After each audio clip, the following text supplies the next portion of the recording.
एक मिनट। तो चलिए स्टार्ट करते हैं।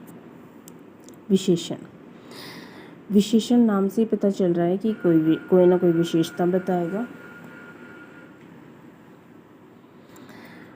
जैसे जो संज्ञा और सर्वनाम की विशेषता बताए उसे हम कहते हैं विशेषण। जैसे कि वह सुंदर है, सीता चतुर है।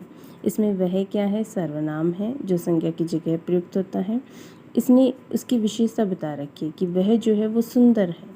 सीता एक संज्ञा है, तो सीता की विशेषता क्या बता रखी है कि सीता जो है वो चतुर है। ठीक है।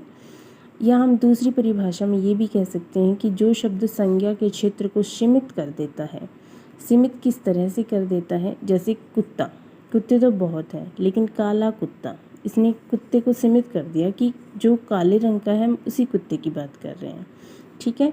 जैसे घोड़ा। घोड़े तो बहुत हैं, लेकिन नीला घोड़ा, तो इसने घोड़े को जो है वो उसकी एक विशेषता बता दी, उसके क्षेत्र को सीमित कर दिया है, तो उसको हम क्या बोलेंगे? विशेषण।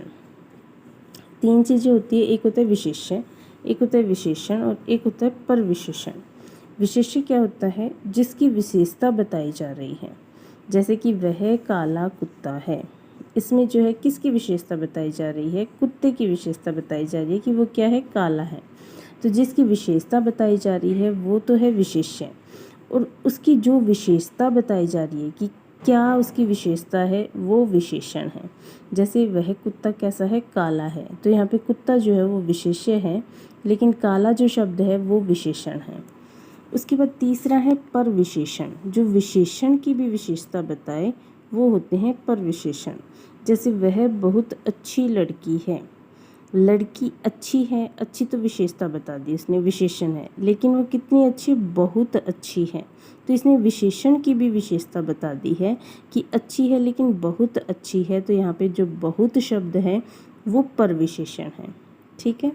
आई होप कि ये तीनों शब्द आपको समझ में आ गए होंगे। उसके बाद जो स्थान के आधार पर विशेषण जो हैं वो दो प्रकार के होते हैं। स्थान के आधार पर होते हैं एक उद्देश्य विशेषण, एक होता है विधेय विशेषण। उद्देश्य विशेषण क्या होता है? जो संज्ञा से पहले आता है।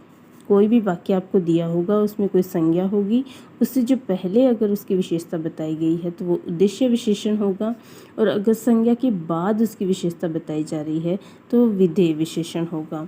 जैसे वह चतुर छात्र है, यहाँ पे छात्र संज्ञा है, लेकिन उसकी विशेषता क्या है? चतुर है वो। अब वो संज्ञा से पहले आ गई है विशेषता, तो ये जो चतुर शब्द है ये कौन सा विशेषण है? उद्देश्य विशेषण हो जाएगा।